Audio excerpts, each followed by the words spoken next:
And because of those party pants, you might be thinking it's related to the zebra, right? But no, no, no, you are mistaken. It is the closest living relative to the giraffe. And on that left-hand side, we have two bongos. And the bongos were those reddish-brown animals with the white stripes going all down their bodies. And the bongos are actually known as the ghost of the forest. And that's because it's really rare to ever see them out in the wild. But they really do exist. They are there. They're just pretty hard to find. And coming up on this left-hand side, it looks like this black and white bird is a saddle-billed stork. And this saddle-billed stork can grow up to 5 feet with a wingspan of 9 feet. And 9 feet is about the width of the canopy above your heads. Oh. So it's a pretty big wingspan for a bird. And these birds also have no vocal cords whatsoever. So to communicate with each other, they clap their beaks back and forth rather than squawking like your average bird.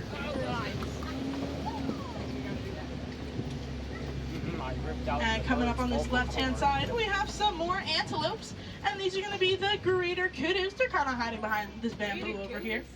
And they're pretty similar to the bongos. They just tend to be a little bit more tan. And they share those exact same stripes as the bongos.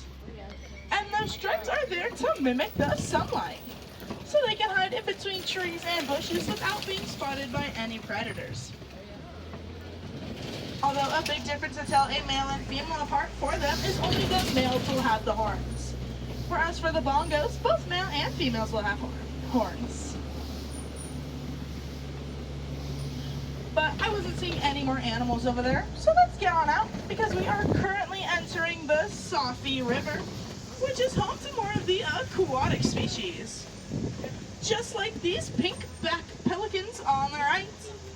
And the pink-back pelicans get their names from, well, they're pink backs, I know, shocker.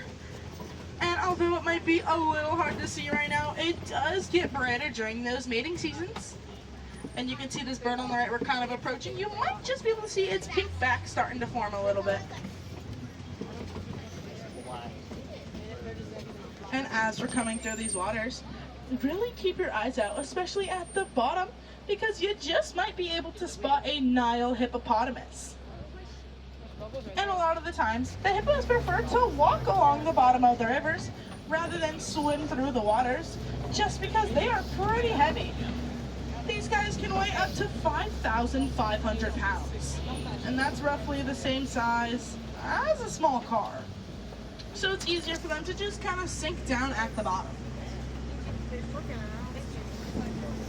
Oh, I think I saw one. And because they're so heavy, you might be wondering, what do hippos eat? What are these guys' diets? Hippos are actually herbivores. So that means they do not eat meat whatsoever. Crocodile. And hippos will eat anywhere from 80 to 90 pounds of food a day. So they love their fruits, greens, and veggies. There's the crocodile. Speaking of something green, it's on the left, kind of near that water flow. And make sure we're staying fully seated because we've got a Nile crocodile. And the Nile crocodile is the largest reptile out in Africa. And it can grow up to 16 feet. And I would say 16 feet is about, give or take, the size of probably a giraffe. So they're pretty long. And a lot of the times we'll see the crocodiles with their mouths open. And people assume that's to scare away predators. But that's just how they regulate their body temperatures. So it's just like us sticking a leg out of our blanket when we get a little too hot sometimes. And you'll see as we go down the reserve today, a lot of these animals have their own unique ways to just kind of help them cool off. But before we head on down, we're gonna make a quick pit stop for this tree on the right. And now this is called a baobab tree. And as you're taking a closer look at this baobab, you might be noticing it's missing something pretty important that most trees have. It's leaves, exactly. And this tree won't have any leaves for about 9 months out of the whole entire year. And that's because it stores tons and tons and tons of water in its trunk. It can hold thousands of gallons of water. It looks like a And that's bowl. to help all these animals out here during the drier times have a good source of water to drink from. It looks like a bowl. And because it helps all of these beautiful and lovely animals, it gets that nickname, the Tree of Life. And now the baobabs are native to Africa, so we might be able to spot some later on. But for now, we have just entered the savannah. And it looks like on this right-hand side, these cows with the giant horns are called the Ankole cattle. And like I said, they're the cows to the right. And speaking of their horns, they're actually full of blood vessels. So that helps them to regulate their temperatures. And their horns also never stop growing. And they can grow up to 6 feet from one tip to the other tip. And also on this left-hand side, they're sleeping underneath that really green tree back there. They kind of look like rocks. But they're going to be some African painted dogs. And the African painted dogs are their own type of canine species, and we can tell that from their toes. They have 4 toes per paw, rather than your average household dog that will have 5. But don't be fooled by their cuteness. They're one of Africa's most successful predators. And to the left back there, Gazelles. we have some sable antelopes. Oh. And the sable antelopes are actually the emblem over here at the Harambe Wildlife Reserve. And that's because they fight back.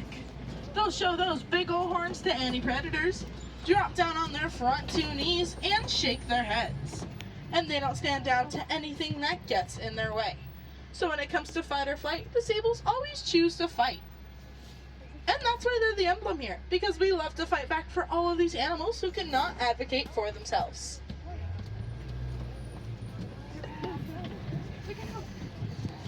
And it looks like we are approaching some Maasai giraffes.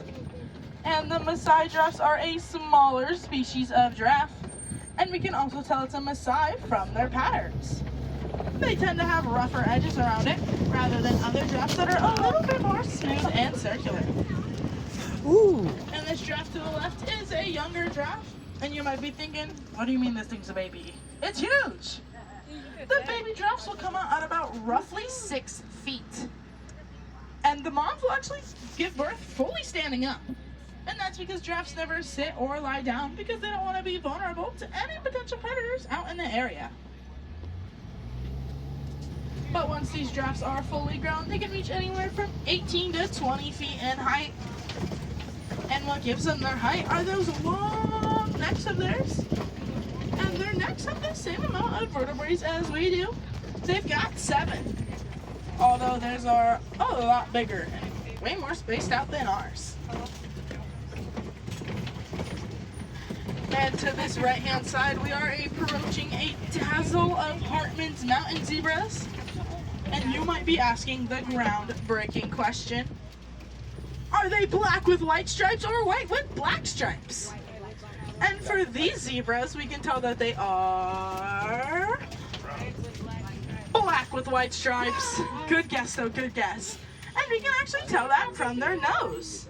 Their nose is black, so their whole entire body is black, and those white stripes will grow on them as they get older. And no 2 zebras are ever the exact same. And also on this upper right hand side, we have some wildebeest back there. And the wildebeest are the world's 2nd largest mammal migration. So they could travel anywhere from 500 to 1,000 miles per year.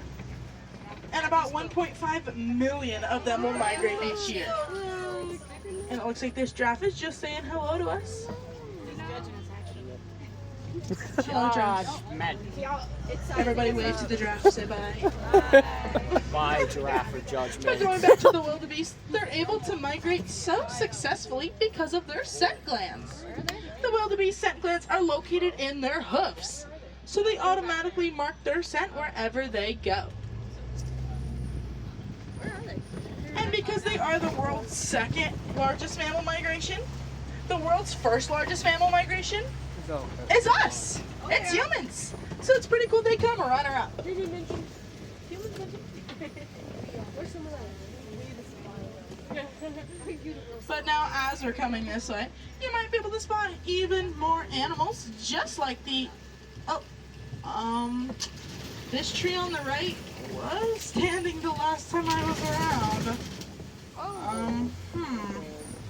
I don't know about you all, but I feel like the only animal that could knock down this tree would maybe be an African elephant. What do you guys think? That's a pretty good guess? I don't think. Yeah, and I mean, I don't know. It could be that mandrill to the left, but I feel like the mandrill's a little bit still too small.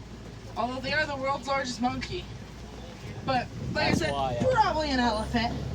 So let's see, if we just take this road up ahead, and oh, never mind, the road is closed. Oh, well, this is awkward. Alright. I guess we're just gonna follow this path. But, fun fact, you guys have never been this way. We always take that path back there, so we're all experiencing this for the first time together, and ooh, this bridge is looking mighty sketchy. You guys trust me, right? No. Go over it. The last Don't worry. person who went over You it guys is do not worry. fine. I am just your average college student driving all of you guys in this giant truck. I know exactly what I'm doing, and oh my, you guys on the right, this is red clay. And elephants love red clay. They eat it every single day, and it helps them grow big and strong. So it seems like this off-roading might lead us to some more elephant territory. And some good signs for elephants is going to be tusk marks or footprints in the clay. So let's see. On the right, those are most definitely tusk marks, and there's footprints going to the left. And oh, you just might be able to spot that elephant all the way back there to the left. Dylan, was And it that looks tree like actually that down elephant earlier? is just kind of flapping its ears. Oh. No? The Okay. elephants do that to cool themselves down because their skin is about an inch thick. So during these hotter days, it can get real hot for them. And because their ears are full of blood vessels, when they flap them, it helps them cool themselves down. And the elephants have a lot of different ways to help them cool themselves off. Like another one is that they'll use their trunks. They'll pick up dirt and clay and literally throw it all over themselves. And it almost adds a barrier to their skin. And you can kind of see on top of this elephant to the left that is dirt and clay just kind of tossed on top of it. And it almost acts like a sunscreen for them. We should take notes. And they're able to use their trunks so freely because they have more muscles than the whole entire human body combined.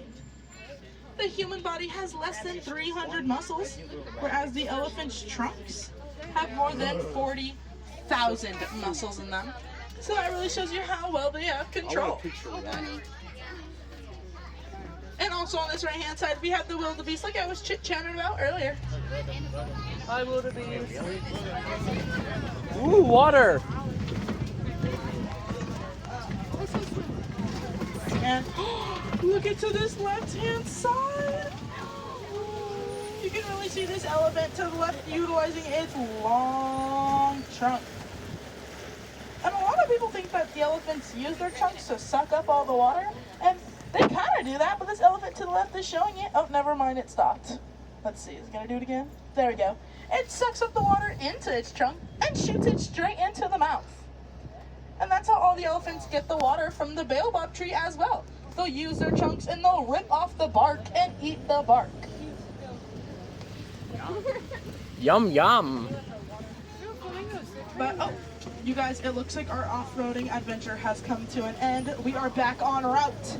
And on this left-hand side, we've got some flamingos. And there are a ton of different species. But the two main ones are greater and lesser flamingos. And it's not because one's better than the other. It's just because one is a little bit bigger. And these are known as the greater flamingos. And flamingos get their color from what they eat. Brine shrimp. And there is a certain protein in that brine shrimp that makes these guys just a little bit less pink than the smaller ones.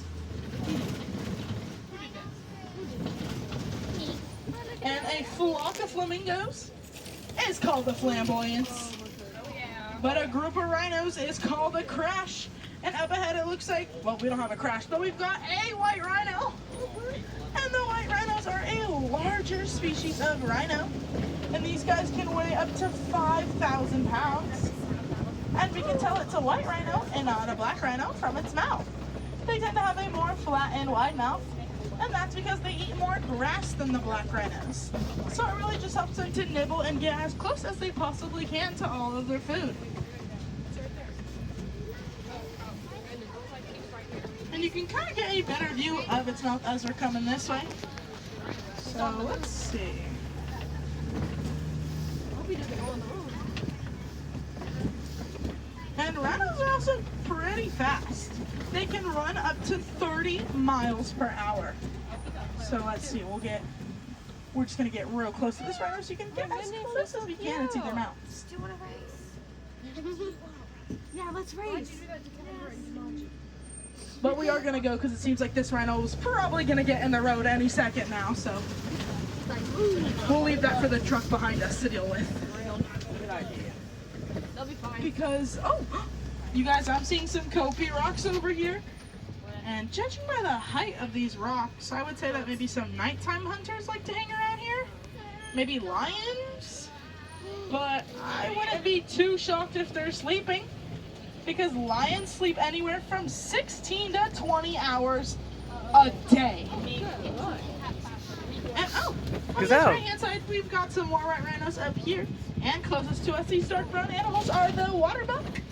And they have the cutest little heart-shaped nose ever. Look at how adorable they're being. And they get their name water buck because, well, they Ostrich! drink a lot of water. Ostrich! They're very hydrated animals. But going back to the lions, it seems like they're probably just sleeping right now. And for the lions, it is actually the females that will go out and hunt at night, while the males stay back protecting their pride. But has everyone here seen The Lion King? No? Okay. So we all know Simba then, right? You haven't? Did you know that Simba's name translates to lion? What? It literally translates to lion in the language Swahili. So I just think it's kind of funny that Disney literally named a lion Lion. And that's your cool little Disney fact of the day. And on this right hand side, we've got 2 ostriches. And the ostrich is the world's largest flightless bird. So that means they do not take flight whatsoever. And on this right hand side on the floor, we've got some ostrich eggs. But you know, ostriches will almost kind of lay eggs like chickens. They lay fertilized and unfertilized eggs. So I'm not too sure how long these eggs have been here for. So they could be unfertilized.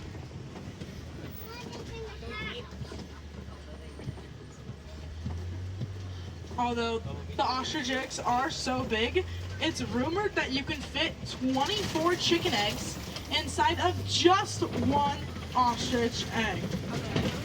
But it's just a theory.